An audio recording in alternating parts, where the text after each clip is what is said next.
저와 여러분이 한 절씩 교독하겠습니다.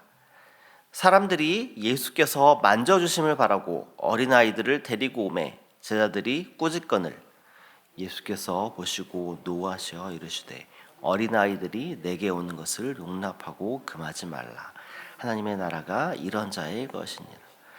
내가 진실로 너희에게 이르노니 누구든지 하나님의 나라를 어린아이와 같이 받들지 않는 자는 결단코 그곳에 들어가지 못하리라 하시고 그 어린아이들을 안고 그들 위에 안수하시고 축복하시니라.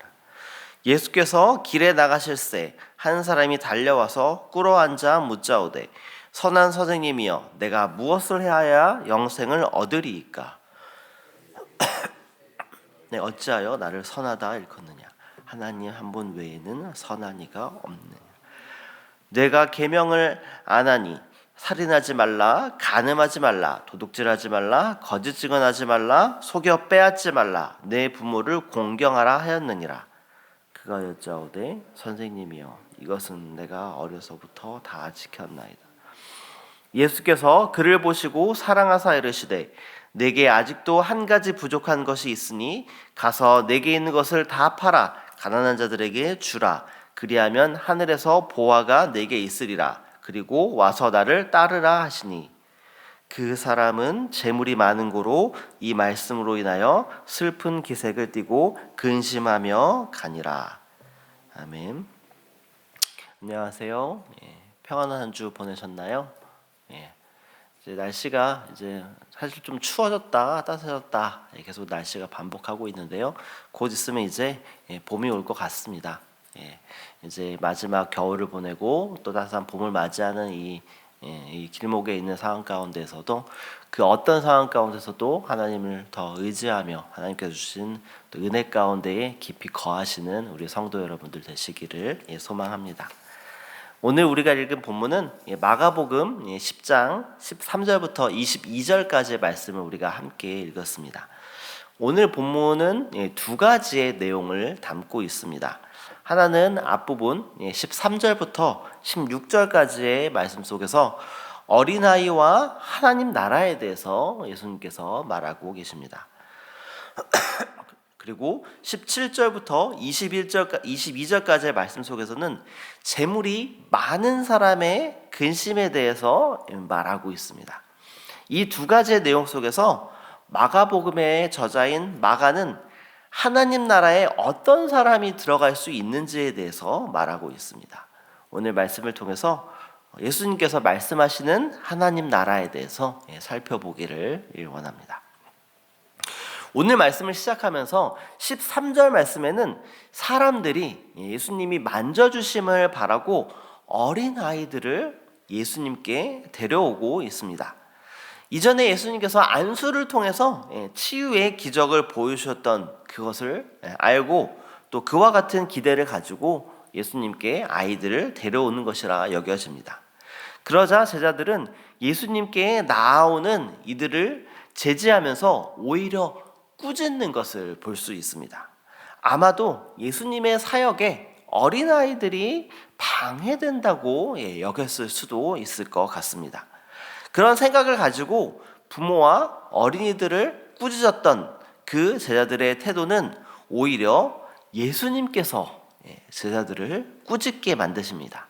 단순히 꾸짖는 정도가 아니라 14절 말씀에는 예수님께서 노하여 말씀하셨다 이렇게 표현하고 있습니다. 우리 14절 말씀을 우리 함께 읽어보겠습니다. 예수께서 보시고 노하시어 이르시되 어린 아이들이 내게 오는 것을 용납하고 금하지 말라. 하나님 나라가 이런 자의 것이니라. 아멘. 어떻게 보면 예수님을 생각해서 예수님께 방해가 된다고 여기고 어린이들을 막았던 그 제자들의 행동이었지만 예수님께서는 오히려 그것이 잘못된 행동이었다라는 것을 말씀하고 계십니다. 그리고 방금 읽은 14절 하반부에서 예수님께서는 하나님 나라는 이런 자의 것이다 라고 말씀하십니다. 여기서 이런 자는 바로 어린아이들을 지칭하는 말입니다. 여기서 하나님 나라가 어린 아이들의 것이다 라고 말씀하시는 것은 모든 어린이들에게 하나님 나라가 허락된다는 것을 의미하는 것이 아닙니다. 여기서는 예수님께서 어린이의 성품이나 태도와 같은 것에 대해서 지금 말씀하고 계신 것입니다. 즉 어린이의 성품이 하나님 나라 시민의 성품이다, 이 말씀을 하고 계신 것입니다. 어린이의 성품 중에서도 순결함, 겸손함, 그리고 신뢰, 이런 성품일 것입니다. 이런 성품을 지니는 것이 하나님 나라 시민의 성품임을 예수님께서는 지금 말씀하고 계신 것입니다. 그리고 예수님께서는 15절 말씀으로 하나님 나라가 어떤 사람들이 갈 수 있는지를 말씀하시면서 첫 번째 내용의 결론을 맺습니다. 우리 15절 말씀도 우리 함께 읽어보겠습니다. 내가 진실로 너희에게 이르노니 누구든지 하나님의 나라를 어린아이와 같이 받들지 않는 자는 결단코 그곳에 들어가지 못하리라 하시고, 아멘. 즉 어린아이의 성품, 순결, 겸손, 신뢰, 이것들을 가지고 하나님 나라를 받아들이지 않는 사람, 그 사람들에게는 하나님 나라가 허락되지 않는다라는 의미인 것입니다. 어린이는 전적으로 부모에게 의존하는 대상입니다. 그리고 높아지려 하거나 섬김을 받으려고 하지도 않습니다. 예수님께서는 지금 자신이 이 땅에 가지고 온 그 하나님의 나라가 어린아이와 같이 모든 것을 의심 없이 받아들이고, 그리고 하나님께 자신의 모든 것을 온전히 의탁하는 그런 사람들의 것이다 라고 말씀하고 있는 것입니다. 하나님 나라는 어린이가 그 부모에게 모든 것을 의탁하듯이 우리의 모든 것을 하나님께 의탁하는 자들의 것입니다. 그리고 하나님께서는 그런 사람들에게 참 부모가 되어 주십니다. 그리고 16절에서 예수님께서 어린아이들을 안수하시고 축복하셨듯이 하나님께 모든 것을 의탁하는 사람들에게 안수하시고 또 축복해 주십니다. 하나님 앞에서 어린아이와 같이 순결하고 또 겸손하고 하나님만 의지하여 하나님 나라를 소유하는 저와 여러분 되시기를 소망합니다. 그리고 이어서 17절부터 한 사람이 예수님께 달려오며 새로운 사건이 시작됩니다. 이 달려오는 사람을 22절 말씀에는 재물이 많은 사람이다라고 말하고 있습니다. 이 사람은 예수님께 달려와서 무릎을 꿇고 또 예수님을 선한 선생님 이렇게 부르는 것을 볼 수 있습니다. 그리고 이어서 내가 무엇을 해야 영생을 얻습니까? 이렇게 묻습니다. 이 질문 속에는 자신의 행위를 통해서 영생을 얻을 수 있다라는 믿음이 포함되어 있다는 것을 볼 수 있습니다. 이 사람이 예수님께 이렇게 질문하자 예수님께서는 먼저 그가 예수님을 부를 때에 사용했던 선한 이 표현을 꼬집으며 되묻습니다. 선한 분은 오직 한 분이신데, 하나님 한 분이신데 왜 자신을 가리켜 선하다고 고백을 했느냐, 말했느냐라고 반문하시는 것입니다. 그런데 이 예수님의 반문에는 하나님은 선한데 자신은 선하지 않다라는 의미가 포함되어 있는 것이 아닙니다.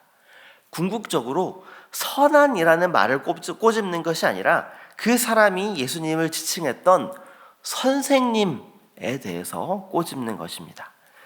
예수님을 단순한 가르침을 주시는 그런 선생님으로 바라보는 것이 아니라 예수님은 선생님 그 이상의 존재라는 것을 말씀하고 계신 것입니다. 예수님께서는 구원자로서 하나님의 선과 동일한 선을 가지고 계신 바로 하나님 자신인 것입니다. 그리고 이어서 예수님께서는 이 사람이 물었던 무엇을 해야 영생을 얻느냐라는 이 사람의 질문에 답을 주기 위해서 십계명의 5계명부터 10계명까지를 언급하시면서 이 사람이 전제했던 자신의 행위를 통해 영생을 얻을 수 있다라는 그 믿음에 부합하는 질문을 다시 하십니다. 그리고 그 사람은 그 계명들에 대해서 내가 어려서부터 지켰다라고 대답을 합니다. 다분히 이 사람의 대답은 어려서부터 계명을 열심히 지켰던 자신이라면은 영생을 얻는 것에는 의심할 여지가 없다라는 것을 확신하며 대답하는 것이라 볼 수 있습니다. 그러자 예수님께서는 핵심적인 질문을 하나 더 하십니다. 21절 말씀에 나와 있는데요. 한번 21절 말씀도 우리 함께 읽어보겠습니다. 예수께서 그를 보시고 사랑하사 이르시되 내게 아직도 한 가지 부족한 것이 있으니 가서 내게 있는 것을 다 팔아 가난한 자들에게 주라. 그리하면 하늘에서 보화가 내게 있으리라. 그리고 와서 나를 따르라 하시니. 아멘. 예수님의 이 질문에 그는 확신을 갖지 못합니다. 그리고 많은 재물을 소유했던 것을 차마 모두 팔아서 가난한 자들에게 주는 행위를 할 수 없었습니다. 그리고 그는 슬픈 기색을 띠고 근심하며 예수님으로부터 떠나는 것을 볼 수 있습니다. 결국 그는 10계명의 하나님 사랑과 이웃 사랑, 그 중에 이웃 사랑 중에서 5계명부터 10계명까지를 어릴 때부터 잘 지켰다라고 말은 하지만 궁극적으로 자신의 소유를 팔아서 다른 사람을 돕는 진정한 사랑은 실천하지 못한 것입니다. 계명 순종과 이웃 사랑은 결코 다르지 않습니다. 그 사람은 계명을 지켰다라고 하지만 그 계명이 담고 있는 하나님의 뜻은 온전히 지키지 못한 것입니다. 그 사람은 자신이 지키는 이 계명을 지킴으로 인해서 영생을 얻고 하나님 나라에 들어갈 수 있다라고 자신하며 그렇게 생각했지만 결국은 그 사람에게 영생은 더 많은 재물을 얻는 것이었을 수도 있습니다. 재물은 분명히 가치 중립적입니다. 재물이 많음과 적음은 영생과 상관관계가 없습니다. 재물이 많다고 하나님 나라에 갈 수 있는 것도 아니고 또 반대로 재물이 없다고 하나님 나라에 갈 수 있는 것도 아닙니다. 그 반대의 경우에도 마찬가지입니다. 만약 이 사람이 재물을 팔아 가난한 사람을 도우겠다라고 말했다라면은 그것은 그가 지켜왔던 계명을 온전히 이루는 것이 되었을 것입니다.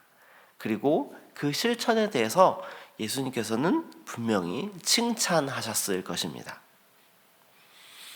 오늘 본문의 두 사건을 통해서 하나님 나라는 어린아이와 같이 우리의 모든 것을 하나님께 의탁하는 자의 것임을 말하고 있습니다. 그리고 선한 하나님의 명령을 형식적으로가 아니라 진심 어린 마음으로 지켜내되 내가 가진 것을 움켜쥐지 않고 하나님 사랑과 이웃 사랑을 동시에 이루어내는 것이다라고 말하고 있습니다. 그런 새순의 모든 성도 여러분들 되시기를 소망합니다.